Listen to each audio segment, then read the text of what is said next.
Okay, I guess, considering my son needs braces and my wife just tried to hit me up for more money. Hello? Yes, I'd like to speak to Mr. Arthur Gustav, please. Oh, well, I'm sorry to hear that. When did Mr. Gustav pass on? Is this Mr. Gustav's secretary? Yeah, well, this is Frank Arelli. I'm calling from Suburban Motors.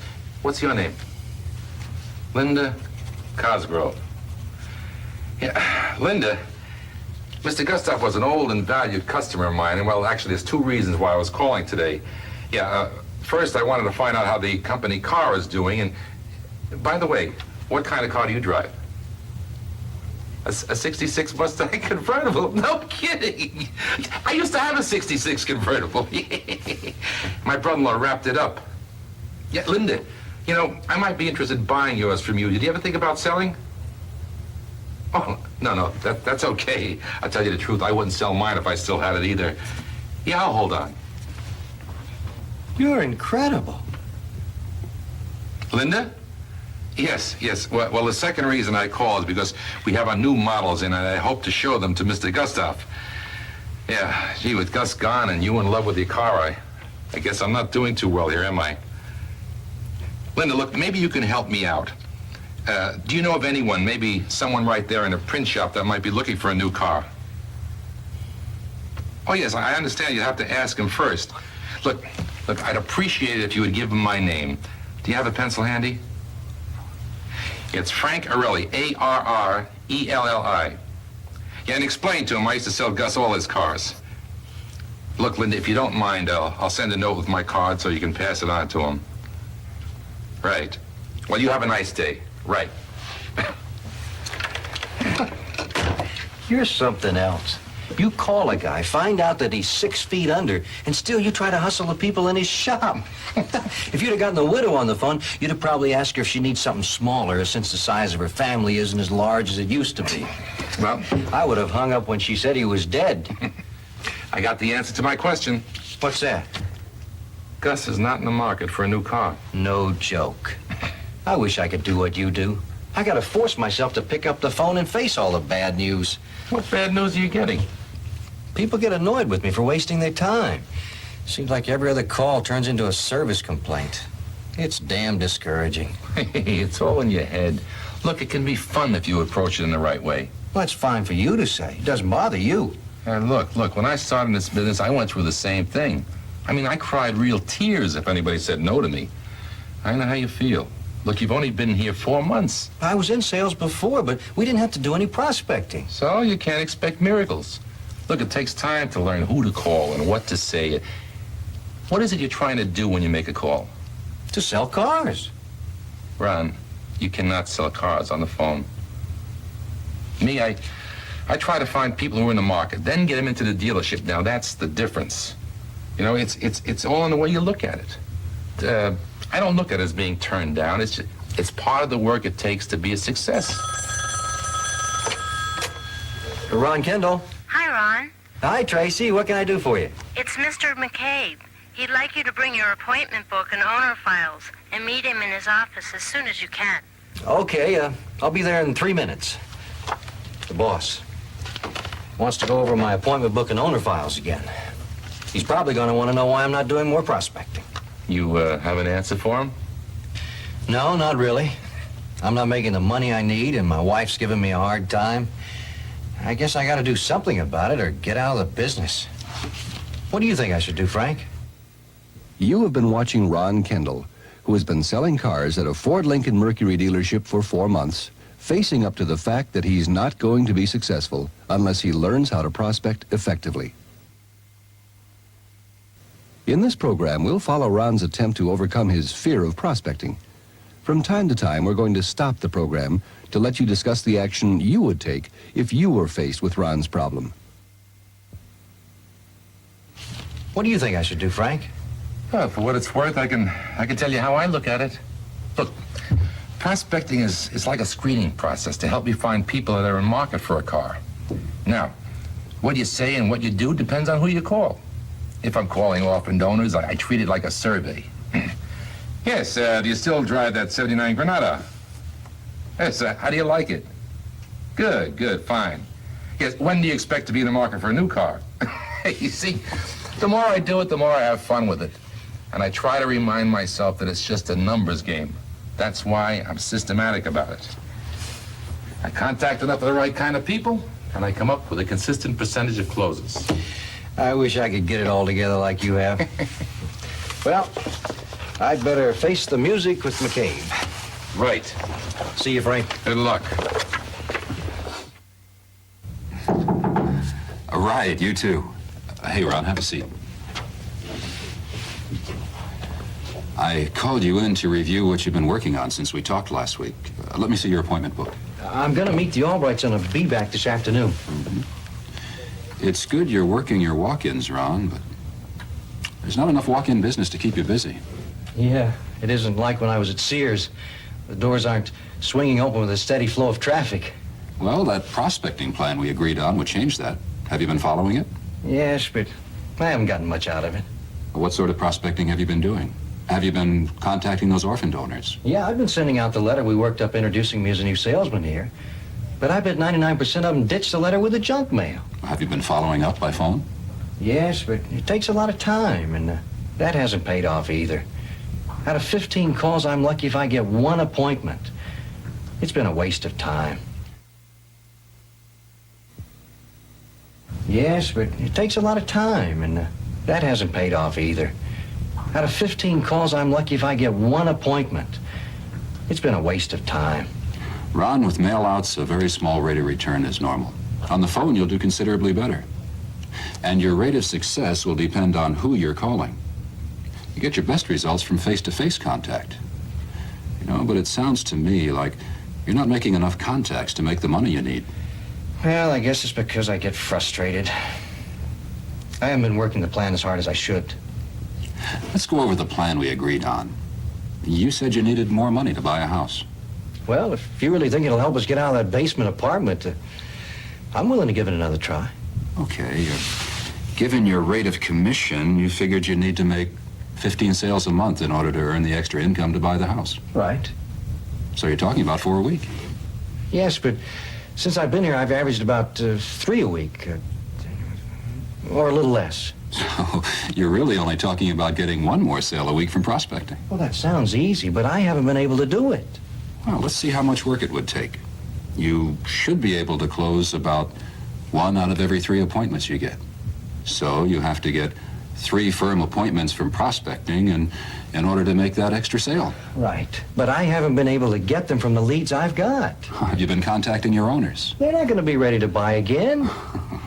But Ron, you should be getting some referrals. You stay in touch with your owners. They're your best source of leads. Here, let me have the file on one of the customers that you've contacted recently.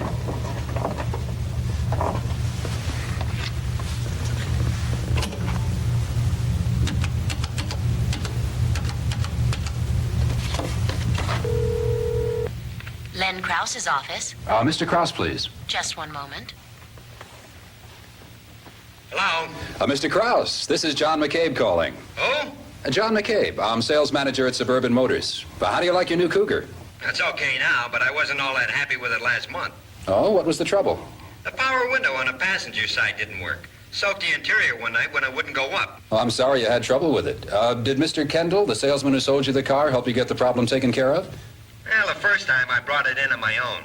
Had it back a few days when I realized they didn't fix it right. I was kind of steamed about it when your salesman gave me a call. But yeah, he helped get the problem cleared up. Well, considering the circumstances, I'm glad he did. Are you satisfied with the repairs this time? Yeah, it's all right now. I haven't had any problems. Well, Mr. Krause, the other reason I called is that we're always looking for new business, and I was wondering if you've had occasion to talk with anyone about your new car, or if you know of anyone in the market right now. Can't say I remember anybody. Well, how about someone there at your office? Well, even if I did know someone, I don't think they'd appreciate my giving you their name and having some salesman call them on the phone. You know how it is. Well, even if I did know someone, I don't think they'd appreciate my giving you their name and having some salesman call them on the phone. You know how it is. Well, we did get your problem handled, and your salesman was right there to help. You know, you'd be doing someone a favor to refer him to a salesman like Mr. Kendall. Yeah, I guess you're right. But I really can't think of anybody. Perhaps there's someone there in your office who's been having trouble with their car and would like to consider replacing it. Well, now that you mention it, my secretary's been late a couple of times recently. She's having trouble with her car, but I don't know. I don't think she's really in the market. You know, even if you're not sure, it's worth a try, Mr. Krause. What's her name? It's Jane Ross. That's R-O-S-S? Yeah, And the number is the same as your office number. that's right. Well, Mr. Krause, you've been very helpful. Both Mr. Kendall and I appreciate your cooperation. Thank you. Sure. Goodbye. Bye. You had to push him pretty hard. Oh, not really. I just had to reassure him and help him think about who might need a new car. He was glad to help. Here's your lead. Well, I'll see if I can get her in to look at a new car. Well, now, Ron, you see, it can be done. Oh, thank you, Terry. So you give your plan another try, and we'll review your progress in a day or so. Okay.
I'm still not making this whole prospecting routine work. Well, you got something out of it, didn't you? I put in 3 weeks of hard work, and it helped me sell 1 car. I've gotten some appointments, but not what I planned for. Look, it looks to me like what you need to do is to find some customers on your home turf. You know, people that you know better than the next salesman. Like who? Well, for starters, how about the people you do business with? I mean, they're kind of obligated to you because you give them your business. I see what you mean. Yeah, I feel like I'm supporting the dentist, the pharmacist, and the dry cleaner and all. But I got to come up with more than just a few if we're ever going to be able to afford that house. Well, then, what about the people you used to work with when you were at Sears? I hadn't thought of it since I left. And I know most everybody at the downtown store. And you speak their language. You know, you ought to do real well with them because you can relate to them. You got some common ground. McCabe calls it your circle of influence. Hey, I think you really put me on to something. When I finish my meeting with McCabe, I'm going to give my old boss a call. Thanks, Frank. I've had to put in a lot more hours than I planned for to get the appointments I need. I was hoping you could help me figure out a way to get the results I planned for. Well, have you figured out what the problem is? Well, I've been working hard following up the leads that I've gotten from the dealership, but a lot of times things have changed since the last time they bought. What do you mean? Well, in some cases, they moved away or lost their jobs, so they're just not prospects anymore. I see. And then with a lot of calls, I find out they've just bought something else. And then with a lot of calls, I find out they've just bought something else. Ron, the dealership leads are good because they give you a starting point, some information a salesman can use to establish a common ground with the prospect. But most salesmen prefer not to rely solely on dealership-supplied leads because in following them up, you do have to take time in order to reestablish rapport with the prospect. Yeah, you do. And there are more obstacles to overcome than when you're developing leads among people you know and see regularly. I understand. You know what you have to do is identify groups of people you know who can afford to buy. I was thinking about calling my old boss at Sears. That's the kind of thing I mean. Can you think of any other group? Well, my wife drags me along to the PTA. She's president this year. Oh, that's good. Teachers have secure jobs and need good economical cars. And I've got something in common with the other parents, too. I might be able to get something out of working them. There you go. See, the advantage of prospecting in your own circle of influence, that is people you see regularly and have something in common with, is that you can cultivate them before they're in the market. That way, when they decide they are in the market, it's natural they'll come to you first. Sounds like that kind of business is a bit far off yet, but I see what you mean. Listen, I've got a couple of ideas I'd like to work on. Well, fine. We'll talk again whenever you want. I'll get back to you and let you know how it works out. Okay.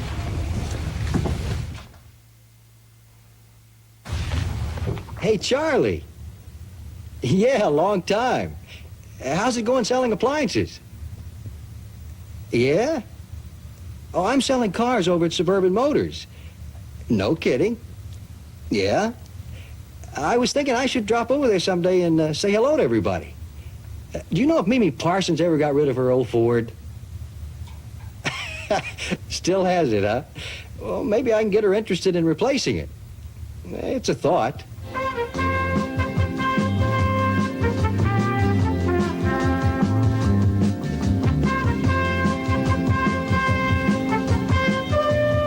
You didn't waste any time delivering that escort to your kid's teacher. Now, that's good work. I'm just lucky that she happened to be in the market. True, but because you planned it, you were looking in the right place. Yeah, and because I know how to do it better, I'm beginning to be able to have fun with it. Well, last week, while everybody was socializing before the meeting, I realized that the parents of some kids in Bobby's class were people I'd sold to a couple of months ago. Well, right there in front of everybody, I asked them how they liked their car. What'd they say? Well, they liked it all right. That didn't surprise me. But what did surprise me was the reaction I got from some of the other people who were just listening in. Well, several of them told me about their cars, and that's when Bobby's teacher mentioned that she'd been thinking about trading. And now that's the way to do it. I must have given out every business card I had on me. McCabe will buy you all the business cards you can peddle. You just keep bringing in the business. You know, I'm convinced I can do it now. Hey, Ron, you've come a long way since you were trying to sell cars on the phone. I agree. You know, you've got yourself on the right track. Hey, while you're here, why don't you call your kid's teacher to make sure she likes her car? And you can show us how you get a referral. Well, I should be able to reach her now. Okay.